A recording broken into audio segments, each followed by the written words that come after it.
Morning, Mr. President. Good morning, everybody. Good morning, Mr. President. Before I start, I hope you all have a good weekend. Thank you, sir. Happy Easter. Looking forward to it. I'm looking forward to it. Well, good morning. This morning we've learned that our economy created 900,000 jobs in March. It means the first 2 months of our administration has seen more new jobs created than the first 2 months in any administration in history. But we still have a long way to go to get our economy back on track after the worst economic and job crisis in nearly a century. But my message to the American people is this: help is here, opportunity is coming, and at long last there's hope for so many families. Credit for this progress belongs not to me but to the American people, hard-working women and men who have struggled through this pandemic, never given up, and are determined to get the country back on track, as well as their families. But I think it's also a reflection of two things we're doing here. First, the new economic strategy we've launched, one focused on building from the bottom up and the middle out, and one that puts government on the side of working people, and that rewards work, not wealth. When we invest in the American people, it's not just those at the top that make our economy grow. They're the ones that make it grow, ordinary Americans. We saw the economy gain traction in March as the American Rescue Plan moved and got passed, bringing new hope to our country. And we're going to continue to implement that law in the weeks ahead. By April 7th, next week, over 130 million households will have gotten their $1,400 per person rescue check. Funds are on their way to local communities to put educators, healthcare workers, home healthcare aides, police, firefighters, sanitary workers back on the job. They're getting more aid for small businesses. We're also going to hang an open sign again on the door to rehire folks that had to be let go. And in the months ahead, a new child care tax credit will cut taxes and provide help to millions of families with young children. There's nothing, I know you're tired of hearing me say this, but I mean, there's nothing the American people cannot do if we give them a chance. And the American Rescue Plan does precisely that for hard-working middle-class folks at long last. Secondly, today's report also reflects the progress we've made on my other key priority, getting the American people vaccinated. We've turned around a slow-moving vaccination program into being the envy of the world. Yesterday, we set an all-time record for Thursday vaccinations, ending a 7-day period that was the first ever where we administered 20 million shots in 7 days. That's 20 million shots in a week. No other country has come close to doing that. So we made significant progress on that front, but the fight's far from over. We know that vaccines are safe and effective.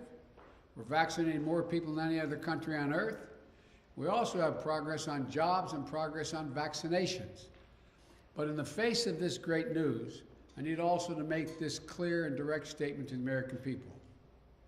The progress we've worked so hard to achieve can be reversed.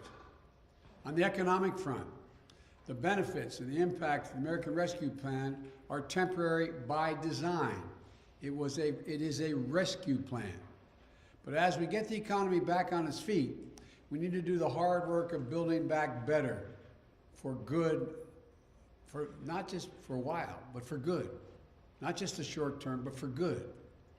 That's why I proposed the American Jobs Plan on Wednesday in Pittsburgh. It's an 8-year program that invites, and let me put it another way. I've heard from everybody all across the country about the need for infrastructure. How many times have we heard this is infrastructure week the last 4 years? About every second week was infrastructure week, but no infrastructure was built. Well, this is an 8-year program that invests in our roads, our bridges, broadband, airports, ports, and fixing our water systems. It's going to repair our VA hospitals across the country. Many of them are more than 50 years old and are in real need of help. It that will invest in research and development to outcompete China and the rest of the world. Independent analysis shows that if we pass this plan, the economy will create 19 million jobs, good jobs, blue-collar jobs, jobs that pay well. That's long-term jobs for pipe fitters, healthcare workers, those who work in the steel factories and the cutting-edge labs as well. The new report out this week shows that nearly 90% of the infrastructure jobs created in the American Jobs Plan can be filled by people who don't have a college degree. 75% of those good-paying jobs don't need an associate's degree. It's a blue-collar blueprint for increasing the opportunity for people. This is an economic opportunity of those who've helped build the country and have been ignored or neglected for much too long by our government. It's a once-in-a-generation investment in our economic future, a chance to win the future, paid for by asking big corporations, many of which do not pay any taxes at all, just to begin to pay their fair share. And it won't raise a penny tax on a family making less than $400,000 a year. No federal tax. No addition. When Congress comes back after this Easter break, I'm going to begin meeting with Democrats, Republicans about this plan. I've spoken to Republicans on the phone. I'm going to be looking forward to meeting with them. They all have their ideas about what it will take, what they like and what they don't like. That's a good thing. That's the American way. Debate is welcome. Compromise is inevitable. Changes in my plan are certain. But inaction is not an option. The American people have been promised action in infrastructure for decades. They've been promised that after our leaders would take our country and make it more competitive for decades. I've made my plan to address this long overdue need, and it's clear. Polls already show strong support for infrastructure investment from the American people, whether they're Democrats, Republicans, or Independents. Congress should debate my plan, change it, and offer alternatives if they think that's what they have to do. But Congress should act. Likewise, on the virus, our program there too can be undone. As fast as we're moving, more adults remain to be vaccinated in April, May, and June than have already been vaccinated in February and March. We are not even halfway done yet.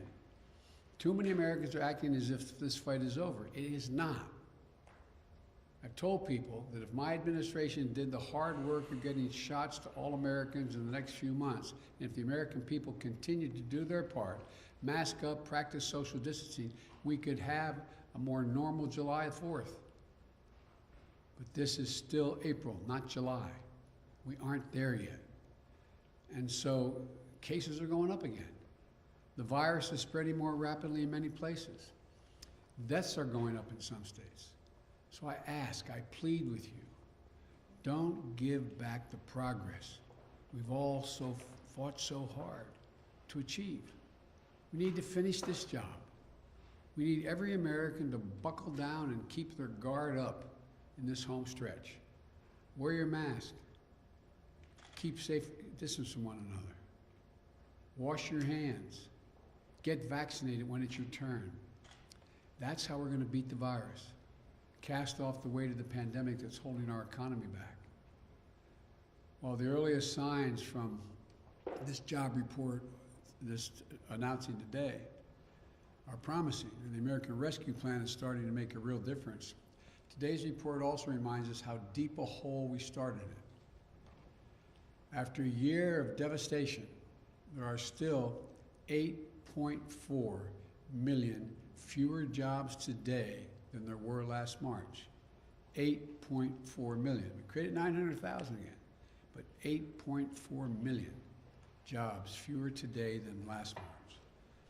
So too many Americans have been unemployed for longer than 6 months. Too many women have been forced out of the workforce. Unemployment among people of color remains far too high. Yes, we've made progress by starting to build an economy from the bottom up and the middle out. And yes, the American Rescue Plan is laying the foundation for that economy. But we still need the American Jobs Plan to build on that foundation, to build this country back better. So the bottom line is this. Today's report is good news. Today's report shows that the country can, what it can do when we act together to fight a virus, to give working people the help they need. But we still have a long way to go. But I know that we're going to get there, and we're going to get there together. And may God bless you all, and may you have a happy Easter and a holy Easter. Thank you. Mr. President, will raising taxes slow the economy, Mr. President? How much credit are you taking for today's number? I'm giving credit to the American people. Is there a risk, sir, if raising taxes could slow the economy? Raising taxes, the study show, will not slow the economy at all. Asking corporate America just to pay their fair share will not slow the economy at all. It will make the economy function better and will create more energy. With the Texas voting law, sir, the Texas voting law? Mitch McConnell says he's going to fight your administration every step of the way. What is your reaction to that? If the Republicans argue that we don't need infrastructure, it need not, they've been talking about the need for it for years now. If the Republicans decide that we need it but they're not going to pay for it, it's just going to increase the deficit. If the Republicans say the next phase of my plan, we don't need to invest in VA hospitals and keep the sacred obligation we made to so many Americans.